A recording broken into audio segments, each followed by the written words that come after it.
MSc ఇల్లో సైన్స్లో నాకు university first rank వచ్చింది. తర్వాత పిహెచ్డి జాయిన్ అయినా 3 ఏళ్లలో యూనివర్సిటీ చరిత్రలో పిహెచ్డి ముగించడానికి దేవుడు సహాయం చేసినాడు. అలా కొంతకాలం అయిపోయిన తర్వాత ఆటోమేటిక్ మనకు తెలుసు కదా, నిరుద్యోగ సమస్యనే తాండవం ఆడుతూ వస్తుంది. అది నన్ను కూడా తాకింది. ఏం చేయాలో తోచక విశ్వాసులు రకరకాల సలహాలు ఇస్తారు కదా మనకి. ఆపదలో సలహాలు ఇచ్చేవాళ్ళు అనేకులు, ఆదుకునేవాళ్ళు అరదు. ఇంకోసారి చెప్పనా, ఇవన్నీ జీవితం నేర్పిన పాఠాలు. జీవితం అంటే స్పష్టంగా తెలియాలంటే జీవితం తీసుకుని వెళ్ళే మార్గం గుండా వెళ్ళాలి. సలహాలు చెప్పేవాళ్ళు అనేకులు, ఆదుకునేవాళ్ళు అరదు. కొంతమంది చెప్పారు ఏదైనా కాలేజీలో పని చేయొచ్చు కదా అని. కాలేజీకి వెళ్తే పిహెచ్డి చేసిన అవసరం లేదు, ఓవర్ క్వాలిఫైడ్. స్కూల్కి వెళ్తే ఓవర్ క్వాలిఫైడ్, కాలేజీకి వెళ్తే over qualified. Only qualified university recruitment లేదు. ఏం చేయాలా? కొంతమంది ఇంకా సలహాలు చెప్పినారు, నువ్వు కాలేజీ పెట్టవచ్చు, మేము కూడా నీకు పార్ట్నర్షిప్ ఇస్తామని. ఇంకా కొంతమంది చెప్పినారు హోమ్ ట్యూషన్స్ చెప్తే ఎలాగుంటుందని. హోమ్ ట్యూషన్స్ సరే, మీరే ఎవరన్నా హోమ్ ట్యూషన్ పెట్టుకుంటానంటే నేను వెళ్ళి చెప్పడానికి రెడీగా ఉన్నాను, సరే అని చెప్పినాను. హోమ్ ట్యూషన్స్ ఎవరు? మీరే విశ్వాసులే. ఎవరన్నా ఏర్పాటు చేయగలరా? ఎవరు ఏర్పాటు చేయలేరు. ఎవరి వల్ల కాదు, కష్టము. హోమ్ ట్యూషన్స్ అసలు కల్చరే లేదు తిరుపతిలో. ఇలాగ రోజులు గడిచిపోతున్నాయి. నిరుద్యోగం కొన్ని ఏళ్ళుగా నా మీద దాడి చేయడం ఆరంభించింది. అనారోగ్య తీవ్రత పెరిగింది. పేదరికము కూరలు చాపి టెంటికల్స్ అలాగో ముట్టినట్లుగా అనిపించినాయి. చదువు లేకుండా ఇలాగుంటే, ఫెయిల్ అయ్యి ఇలాగుంటే, పరిస్థితులు ప్రతికూలంగా ఉండి ఇలాగుంటే వేరు. కానీ ప్రభు కొరకు జీవిస్తూ ప్రతి మీటింగ్కి వెళ్ళి దేవుని యందు అంత ఇంత విషయమంతన్న భక్తి కలిగి ఉన్నామని అనుకుంటే ఇవన్నీ దాపరిస్తున్నాయా? ఇంకా కథ కట్ చేస్తే చివరికి వస్తాం. అదొక రోజు ఇలాగ అనుకున్న. ఉదయం లేచిన తర్వాత ప్రార్థన చేసి కన్నీళ్ళు కార్చి కన్నీటిని ఎక్కువ చూసింది నా దిండే. తడిసి ముద్ద అవుతుంది. అప్పుడు దాదాపు మధ్యాహ్నంగా వస్తుంది. అనుకున్నా ఇలాగైతే లాభం లేదు.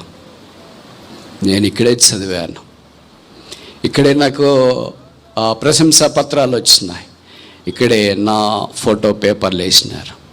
నన్ను దేవుడు ఇక్కడే ఏ పని చేయమన్నా నేను సిద్ధమే అను.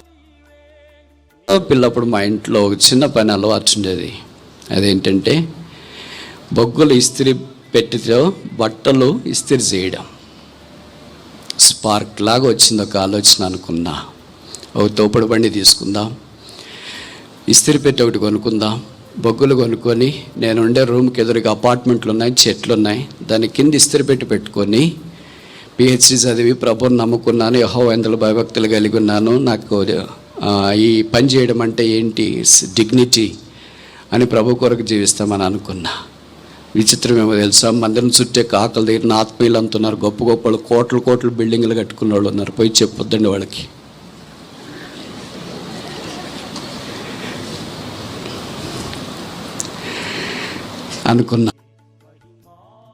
అనుకునింది ఆలస్యం. ఇంకా నా దగ్గర కొన్ని డబ్బులు ఉన్నాయి కనుక ఆ డబ్బులు తీసుకెళ్ళి టౌన్లో ఇస్త్రీ పెట్టి కొనుక్కొని తోపుడు బండి కొనుక్కొని వస్తామని బయలుదేరాక మనం యూనివర్సిటీ మీదకి వెళదాం అనుకున్నా. అది మధ్యాహ్నం, కడుపుకి అన్నం లేదు. యూనివర్సిటీకి వెళ్ళి నా ల్యాబ్ నుంచి అక్కడ తలుపు తీసాను.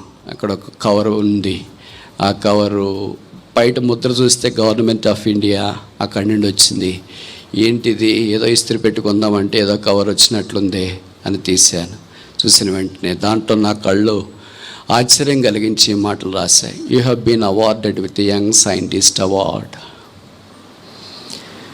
అది లెటర్ ఎక్కడి నుండి వచ్చిందంటే president of India. I was shocked. ఇప్పుడు ఆ ఉత్తరం పెట్టుకున్నాను. ఒకవైపు ఇస్త్రీ చేయించుకోవాలన్నా తోపుడు బండి పెట్టుకొని యంగ్ సైంటిస్ట్ అవార్డు స్వీకరించాలి. ఇప్పుడు ప్రభు అంటున్నాడు, మరి నేను నిన్న ఆ స్థానం దాకా తీసుకుని వెళ్ళాను. ఉద్దేశం ఏంటంటే ఒక యంగ్ సైంటిస్ట్ అవార్డు నీకు ఇవ్వాలని నా ఉద్దేశం. నువ్వు బతికితే చాలనుకున్నావు, తోపుడు బండి పెట్టుకుంటే చాలనుకున్నావు, ఇస్త్రీ చేసుకుంటే చాలనుకున్నావు. ఏ తండ్రి తన కుమారుడు అలా ఉండాలని కోరుకోడు. నేను ఎలా కోరుకుంటా? అలాగే ఎక్కినాడు నేను, కన్నీళ్ళు రాళ్ళము ఆగిపోలేదు, మోకరించినాను. ప్రభువా, నాలాంటి ఒక సామాన్యుడి యొక్క ప్రార్థన కూడా నీవు ఆలకిస్తావా? నేను ఇస్త్రీ బట్టి తీసుకుందామని బయలుదేరుతుంటే ఇలాంటి అద్భుతమైన యంగ్ సైంటిస్ట్ సెలక్షన్ నువ్వు పంపించినావా? యెహోవా ఇందులో భయభక్తులు గల వారి కొరకు ఆయన దాచించిన మేలు ఎంతో గొప్పది.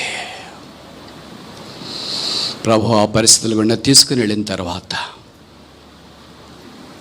దేవుడి కరుణా సంపన్నుడై అవసరమైన సమయంలో తన నామ మహిమ కొరకు దేవుడు వాడుకుంటూ వచ్చినాడు. ఒకవేళ ఇస్త్రీ పెట్టుకొని ఉంటే ఆ దేవుని ఉద్దేశం అయితే నేను అక్కడే ఉండించా. కానీ ఆ తర్వాత 60 దేశాలు దర్శించే అవకాశం దేవుడు నాకు ఇచ్చినాడు. ఇస్త్రీ పెట్టుకొని ఉంటే బహుశా నేను అక్కడే ఉండించా. కానీ గగనతలంలో ఎగిరే విమానంలో ప్రయాణం చేసే అవకాశం దేవుడు అనుగ్రహించినాడు. ఇస్త్రీ పెట్టుకొని ఉంటే బహుశా నేను అక్కడే ఉండించా. కానీ మీలాంటి వారి మధ్యలో యెహోవా అలాంటి వాడికి కూడా సహాయం చేయగలని సాక్ష్యం ఇచ్చడానికి ఇది నా నిలబెట్టాడు. ఆయన మార్పు లేని దేవుడు. ఈ మధ్యాహ్నం, ఈ సాయంకాలం నీ స్వభావం ఏంటి? ఆటపోట్లకు గురైపోయావా? డసిపోయావా? సోలిపోయావా? కృంగిపోయావా? ఇంకంతే నా జీవితం, ఇక నా వల్ల ఏం లాభం లేదు, నాకు నేనే బరువు, నాకు ఇరుగు పొరుగు బరువు, నాకు ఈ తల్లిదండ్రులు బరువు, నేనే భూమికి బరువు అయిపోయాను, ఇక నేను బ్రతకూడదు అనుకొని ఇక్కడికి వచ్చినావా? నీకు ఒక శుభ సందేశం. నిన్ను ప్రేమించే దేవుడు, నీ కొరకై ప్రాణం పెట్టిన దేవుడు, నీ కొరకై చేతులు చాపుతున్న దేవుడు,